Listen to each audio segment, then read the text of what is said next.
Han skriver nattlig scen.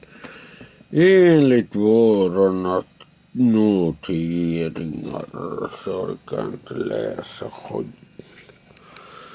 99 kronor.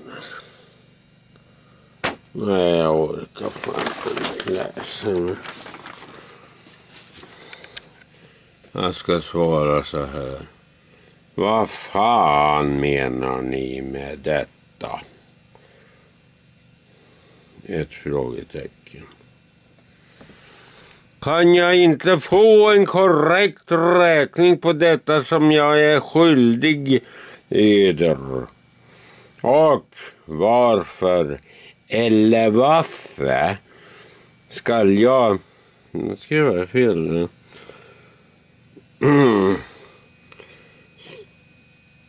Söka kommunikation med olika surfitter varje gång jag försöker pjata. Förstånd med eder.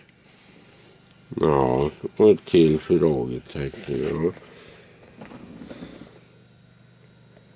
Fan vad jag hatar sån där envägskommunikation. Det kör vi inte med, vi som är på lite högre nivå.